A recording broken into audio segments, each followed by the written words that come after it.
Au sommaire de ce journal, Assemblée annuelle de la Banque africaine de développement. Les assises prévues du 27 au 31 mai 2024 à Nairobi au Kenya. Les enjeux des industries créatives numériques en Afrique, notamment en Côte d'Ivoire. La réflexion portée par la Confédération générale des entreprises de Côte d'Ivoire et Afro-VFX. L'École nationale d'administration, ENA, a ouvert ses portes au grand public depuis ce mercredi. Occasion pour travailleurs, étudiants, fonctionnaires et populations de découvrir le processus d'intégration et les filières étudiées. Et puis nous parlerons des activités du Sénat. La présidente Kandia Camara reçoit la communauté savante.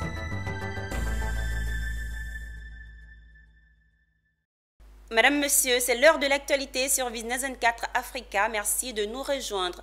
Le secrétaire général du groupe de la Banque africaine de développement a initié une conférence de presse à Abidjan ce mercredi. Il s'agissait pour le professeur d'évoquer avec les journalistes africains les thèmes des assises annuelles de la BAD prévues du 27 au 31 mai 2024 à Nairobi au Kenya. Au nombre des sujets évoqués, la réforme de l'architecture financière mondiale, la dette des pays africains, la transformation économique du continent et surtout l'autonomisation des jeunes. Konina Nourgo et Ezekiel Siri. Le secrétaire général du groupe de la Banque africaine de développement et plusieurs de ses collaborateurs face à une cinquantaine de journalistes présents ou en ligne pour cette conférence de ce mercredi 3 avril 2024 à Abidjan. Durant plus d'une heure d'horloge, le professeur Vincent Meyele a fait le tour des sujets en lien avec la transformation de l'Afrique et la réforme de l'architecture financière mondiale, thème des assemblées annuelles 2024 de la BAD, prévues en mai au Kenya. Financement vert, changement climatique, la dette et surtout l'épineuse question de l'autonomisation financière de la jeunesse africaine. Tous ces sujets ont été abordés, donnant ainsi un avant-goût des assises. The president of the bank is very focused on young people. Le président de la banque est vraiment focalisé sur les jeunes. L'Afrique a la population la plus jeune dans le monde. Les jeunes sont le futur du continent.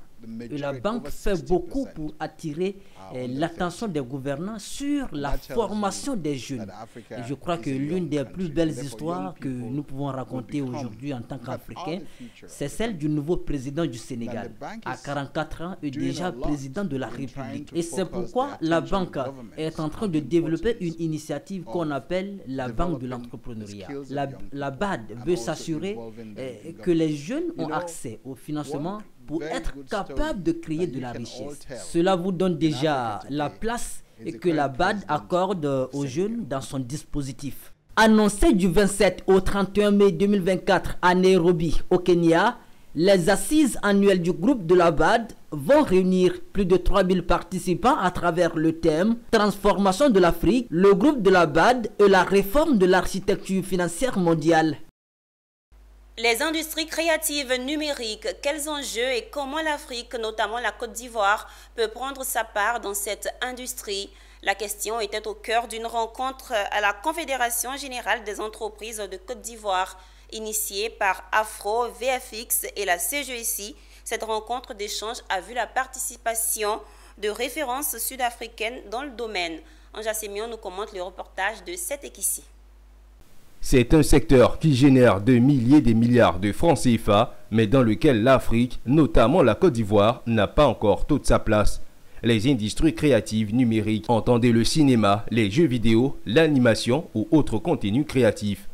Pour que la Côte d'Ivoire soit une locomotive des pays qui font des industries créatives et lui permettre de se doter d'un plateau de tournage virtuel, les acteurs et experts se sont réunis pour discuter à l'initiative de la structure Afro-VFX et à la CGECI, Confédération générale des entreprises de Côte d'Ivoire. Au-delà, l'objectif est de rechercher des collaborations avec des studios en Afrique capables de produire des films qui sortent de l'ordinaire. En termes de modèle, l'idée c'est de faire en sorte que la Côte d'Ivoire soit capable de donner l'exemple à la sous-région en tant que terre capable d'attirer des tournages. Je ne sais pas si vous vous rappelez, dans les années 80, des films comme Les Bronzés qui se tournaient à Assigny, etc. Aujourd'hui, en termes de paysage urbain, en termes de paysages naturels, en termes de beauté de paysages, la faune, la flore, etc. La Côte d'Ivoire a tout à donner. À nous de nous structurer et écrire des histoires qui vont mettre ça en valeur. Sortons des salons, sortons des chambres et faisons en sorte que ce soit vu. Les gens ne savent pas le potentiel et aussi l'opportunité qui existe dans cette industrie. Donc j'aimerais vraiment bien, et ça c'est une de mes missions, vraiment, de faire la promotion, ce qu'on peut faire dans cette industrie et comment ça peut changer le paysage économique. L'initiative de Afro-VFEX est l'illustration parfaite de l'engagement de la Confédération générale des entreprises de Côte d'Ivoire dans les industries créatives numériques afin de faire du numérique une opportunité pour tous. Nous cherchons maintenant à aller vers d'autres segments d'activité porteurs. Et pour cela, c'est vrai, nous avons les capacités, nous avons les fondamentaux, mais encore faudrait-il que nous sachions vers où aller. Et aujourd'hui, cette rencontre avec ces éminentes personnalités des industries créatives qui sont africaines avant tout, nous ont permis d'avoir d'autres aperçus. On est en train de réfléchir à comment y aller. La rencontre sur les enjeux des industries créatives numériques se tient sur plusieurs jours à la CGCI pour permettre à tous de mieux cerner les contours de ce secteur, vecteur de richesse et de développement. Les portes de l'École nationale d'administration ENA sont ouvertes au grand public depuis ce mercredi. Durant 3 jours, travailleurs, étudiants, fonctionnaires et populations pourront découvrir le processus d'intégration et les filières étudiées, ainsi que les débouchés de l'ENA. La ministre de la fonction publique, Anne-Désirée Ouloto, a présidé l'ouverture de ces journées et a invité les Ivoiriens à découvrir ce pôle d'excellence de l'administration. Intégrer l'École nationale d'administration ENA n'est pas payant ni restreint à une tranche de la population, mais est plutôt l'affaire de tous les Ivoiriens et surtout des plus méritants. C'est le principal message de Anne-Désirée Ouloto, ministre d'État, ministre de la fonction publique et de la modernisation de l'administration, lors des journées portes ouvertes de l'ENA. Une initiative menée sur son leadership et qui concrétise sa volonté de mener à bien sa politique de proximité et qui se veut une réponse à un engouement pour la fonction publique constaté auprès des populations ces dernières années.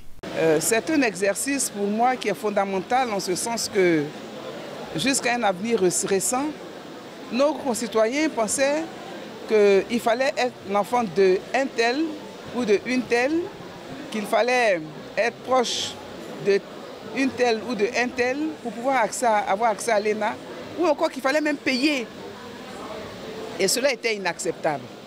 Aujourd'hui, je suis rassuré parce que je vois que tous ceux qui entrent à l'ENA ont fini par comprendre qu'en réalité, il faut être sérieux, il faut travailler et il faut suivre les directives.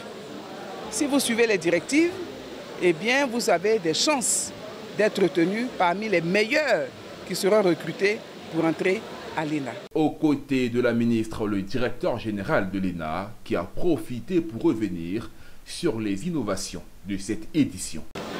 L'autre élément nouveau, le fait d'associer les partenaires du privé à l'activité, c'est de leur montrer que de plus en plus, avec le développement de l'administration, il faut décloisonner les espaces. Le privé n'est pas privé tout seul et le public n'est pas public tout seul.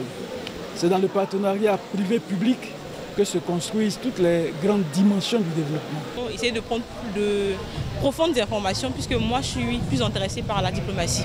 Donc je suis venue ici essayer de prendre les informations sur la diplomatie, comment intégrer l'ENA dans la filière diplomatie. Donc j'ai pu avoir mes informations, j'ai pu recueillir ce qu'il fallait. Rappelons que ces journées portes ouvertes de l'ENA sont à leur 2e édition. Elles se tiennent les 3, 4 et 5 avril à l'École nationale d'administration à Abidjan, où plus de 3000 personnes sont attendues. Le président de l'Académie des sciences, des arts et cultures d'Afrique, ASCAD, accompagné de quelques membres, a été reçu en audience à la permanence du Sénat à Abidjan. Les membres de la société savante indépendante ont échangé avec la présidente du Sénat, Kandia Camara, sur l'organisation des 20 ans de l'ASCAD et leur collaboration avec le Sénat de Côte d'Ivoire. Nous vous proposons de suivre quelques extraits des propos du président de la société savante et de la présidente du Sénat, Kandia Camara. Madame la ministre d'État, Madame la présidente du Sénat nous a soutenus. Non seulement elle nous a soutenus, elle s'est déplacée, elle est venue nous honorer à sa présence. Et nous avons été très satisfaits. Les confrères, les immortels, dans leur ensemble, ont estimé qu'il était bien séant de venir. Je l'ai salué et lui manifester toute notre satisfaction. C'est ce que nous faisons ce matin. Et nous avons reçu des encouragements. Et nous sommes souvenus de ce que depuis toujours le Sénat a soutenu notre compagnie. Le Sénat s'honore de recevoir aujourd'hui les immortels, le président et les membres de l'ASCAD. Et nous avons profité de l'occasion pour leur adresser toutes nos félicitations. D'abord pour la bonne organisation de la cérémonie commémorant les 20 ans de l'ASCAD, mais surtout pour le travail immense fait par le président, je dirais même par l'ASCAD. Donc nous sommes très satisfaits et nous avons pris l'engagement, comme ça a été le cas avec mon prédécesseur, de continuer d'être aux côtés de l'ASCAD pour les accompagner, les soutenir. Et comme vous le savez, nous avons aussi pour mission la représentation des collectivités territoriales et les Ivoiriens de l'extérieur. Nous travaillons aussi pour le développement de notre pays. Donc, il est tout à fait normal que nous puissions soutenir les acteurs comme les membres de l'ASCAD qui travaillent dans le même sens. Les festivités de la Pâque 2024 se poursuivent. On en parle dans ce journal. La tradition a une fois de plus été respectée cette année. En marge de cette célébration, l'ONG Maranatha a honoré les femmes, les veuves et les tout-petits. La cérémonie de célébration de la 7e édition de la Pâque socio-culturelle de l'ONG s'est tenue au village Maranatha à Gonzagueville, dans la commune de Port-Boué. Pierre Tebeu et Setek ici. L'ONG Maranatha a célébré la résurrection du Christ dans sa 7e édition. Elle a tenu ce 30 mars à honorer les veuves, les femmes et les tout-petits à travers sa traditionnelle Pâque socio-culturelle Maranatha. Au menu des dons, des vivres composés d'huile, de sacs de riz, des boissons sucrées et bien d'autres. Des dons pour accompagner les familles dans la célébration de la Pâque, mais aussi une manière d'encourager le vivre ensemble de ces personnes dans la communauté. Une activité qui permet d'inculquer le vivre ensemble, l'esprit de partage, d'apprentissage à travers les activités socio-culturelles que vous avez enregistrées tout à l'heure. Nous sommes dans la protection et la promotion des droits de l'enfant. Quand on parle de protection et promotion des droits de l'enfant, toutes les activités doivent prendre en compte tous les droits fondamentaux des enfants, à savoir le droit à la santé, qui est volet santé, le droit à l'éducation, le droit à l'épanouissement. Elle veut aller plus loin et compte continuer à soutenir les couches vulnérables, dont les orphelins, par des formations.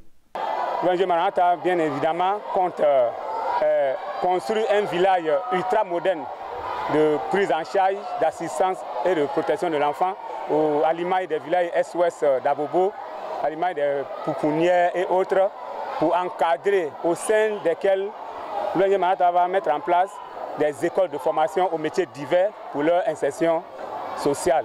Jeux, sketchs, playback et des concours de danse étaient au menu de la première partie de la célébration de la Pâque socio-culturelle ici au village Maranatha de Gonzague. Rendez-vous est pris pour la prochaine édition dans la même ferveur.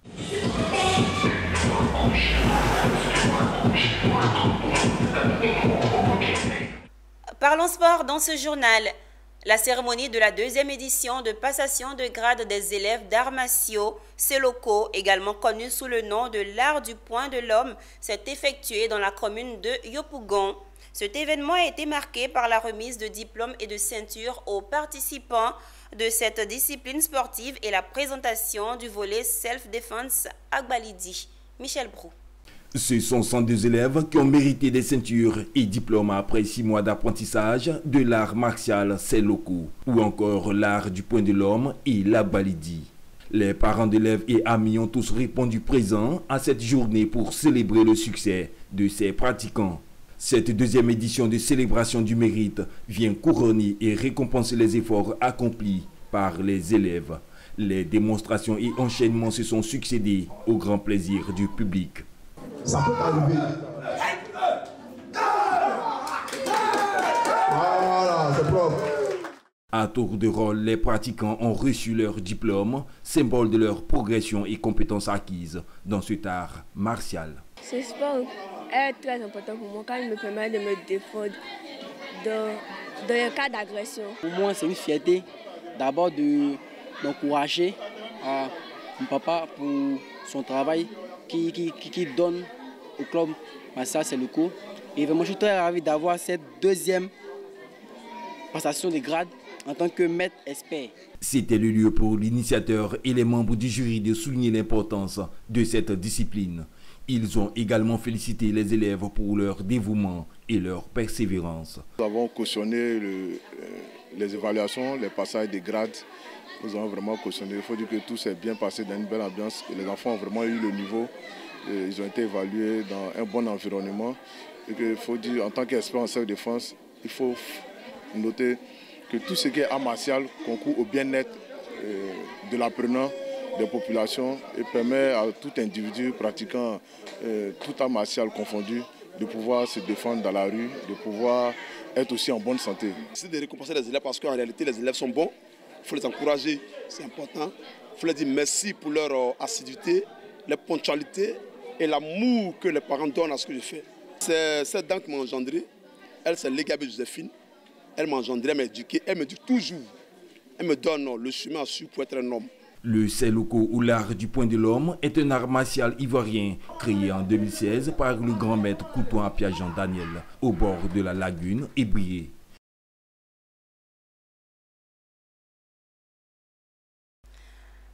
Et nous poursuivons ce journal en images. La société de capital investissement Adenia Partners a annoncé la clôture de son plus grand fonds dédié à l'Afrique. Un fonds de 470 millions de dollars avec l'accueil de nouveaux investisseurs, entre autres l'institution canadienne de financement du développement et l'US International Development Finance Corporation. Environ 60% des engagements obtenus pour ce fonds baptisé Adenia Capital V proviennent d'investisseurs historiques. Toujours en images, l'opérateur télécom Vodacom Mozambique investit 25 millions de dollars dans la construction de son centre de données dans la ville de Matola. Cette infrastructure intégrera les caractéristiques de sécurité les plus élevées disponibles dans l'industrie pour protéger les actifs. La première phase de construction de l'infrastructure est prévue pour s'achever en juillet 2024, sans oublier que les travaux de construction du centre de données ont été lancés en octobre 2023. Fin de ce journal. Merci de l'avoir suivi. Les programmes se poursuivent sur Business 24 Africa, la télé utile.